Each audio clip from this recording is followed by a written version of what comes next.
Há quatro teses, vamos chamar assim, que eu tenho defendido nessa questão da redistribuição de competências. A primeira é a que eu acabei de desenvolver, na linha de um estudo, de um debate, pelo menos, porque ele não tem tido muita frequência no âmbito acadêmico, mas não no campo do poder legislativo.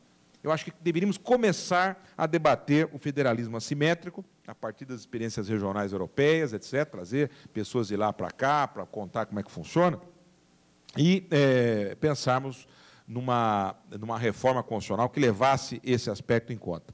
Em segundo lugar, o que é certamente aqui o consenso, provavelmente, desse evento, que é a luta por uma descentralização maior de competências, dentro da linha que eu expus ainda há pouco do princípio da subsidiariedade. Aquilo que puder ser feito no nível que está mais próximo das pessoas, deve ser feito dessa forma. E por uma questão muito simples, de maior eficiência de decisão. Não há dúvida, quer dizer, como é que ontem ou antes de ontem eu tinha uma reunião aqui para tratar da questão de trânsito com autoridades aqui do Detran de São Paulo, discutindo competências, e nós discutimos uma questão que interfere também no município, que é a inspeção veicular. Não a inspeção por finalidade só ambiental, mas de segurança dos veículos, etc.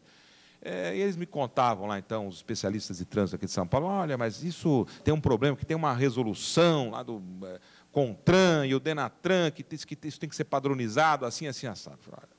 É uma coisa absolutamente inaceitável, porque como é que você vai, num aspecto como esse, que cada município, cada estado tem uma frota diferente, convive com um número de carros diferentes, convive com uma realidade diferente, inclusive de criminalidade diferente em matéria de trânsito. Como é que pode ter um tratamento uniforme para o país inteiro? É óbvio que isso não pode dar um bom resultado, a não ser que a finalidade da centralização seja outra. Aí fica a indagação, pode ser outra finalidade, que eu não estou aqui percebendo. Isso pode, às vezes, acontecer, né? Mas, enfim, se a finalidade for decidir com maior eficiência, certamente será mais eficiente um sistema descentralizado. Outra discussão que tem a ver com esse tema, mas também com o processo legislativo, é uma reforma do Senado Federal. Esse é um tabu também aqui brasileiro e tem uma dificuldade inerente ao nosso sistema decisório no nível federal, que é o fato de que nós temos um bicameralismo paritário. Então, tudo que é aprovado tem que ser aprovado na Câmara e no Senado. Então, a primeira dificuldade, o Senado certamente não verá com bons olhos uma proposta desse tipo. Mas é uma questão, quantas coisas no Brasil eram impensáveis há 10 ou 15 anos atrás e hoje começam a entrar, a serem discutidas e tal. É mais um tema, temos que quebrar mais esse tabu aqui. O Estado o brasileiro já teve uma experiência muito fugaz, mas nesse sentido, de um Senado com competências ligadas mesmo à sua justificativa de existência, que é o fato de ser uma Câmara de representação dos Estados, como está na Constituição Federal. Está dito lá, com todas as letras, a Câmara representa o povo, o Senado representa os Estados. Então, deveria ter competências em matéria federativa, e não em todo e qualquer assunto. A existência de um Senado com poder decisório em todo e qualquer assunto só tem servido no Brasil, a meu juízo, para uma coisa, alongar o processo decisório legislativo, ou seja, acaba criando uma demora maior, que acaba resultando, enfim, numa visão negativa do parlamento, que é perigosíssima para a democracia da parte da sociedade. Ah, não decide, não decide, decide. É sempre a tentação de ter um ditadorzinho qualquer que decida por nós, né? O que é incompatível, evidentemente, com qualquer ideia de democracia. Então, nós tivemos uma experiência curta em 1934. Às vezes devemos aprender com a nossa própria história. Se formos olhar lá a Constituição 34, ela tinha exatamente esse modelo. O Senado tinha competências que diziam respeito à questão federativa e outras competências anômalas em alguns assuntos, inclusive, por exemplo, na nomeação de ministros do Supremo Tribunal Federal, a participação do Senado, que tem que aprovar a escolha, a indicação do presidente. Ali tem um outro sentido. Mas as questões federativas, por que o Senado tem que ser aprovado, por exemplo, um Código Civil na Câmara, o Senado também tem que aprovar o Código Civil? Isso não é competência ligada à federação. Na verdade, o bicameralismo tem razões diferenciadas, às vezes existe por razão federativa, no caso, a ideia do Senado brasileiro, em tese, seria essa, outras vezes é por uma questão de moderação. É a visão liberal, de achar que é perigoso o Estado atuar. O Estado era visto, para os liberais clássicos, né, como um mal necessário.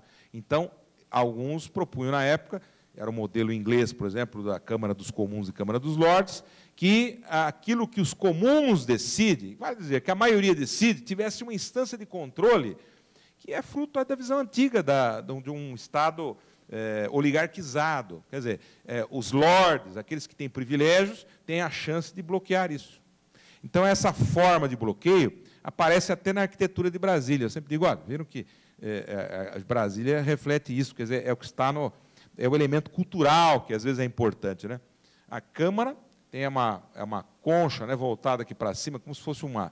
Ela reflete nas aspirações da sociedade e projeta isso, né, amplifica.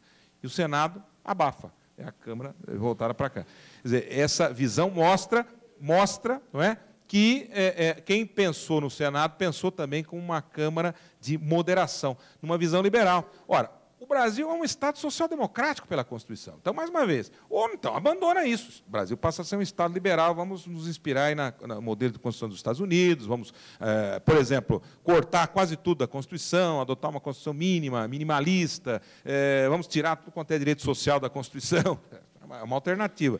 Agora, se quer um Estado social-democrático, promotor de políticas públicas, que realiza direitos fundamentais, ele tem que funcionar rápido. O processo legislativo não pode ter uma coisa que é uma verdadeira agonia.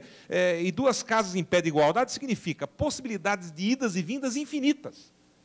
A França, que adota o Senado, claramente diz, olha, adota o Senado, mas quando vai 3 vezes um assunto, vai e volta, na terceira vez decide a Câmara, decide a Assembleia Nacional.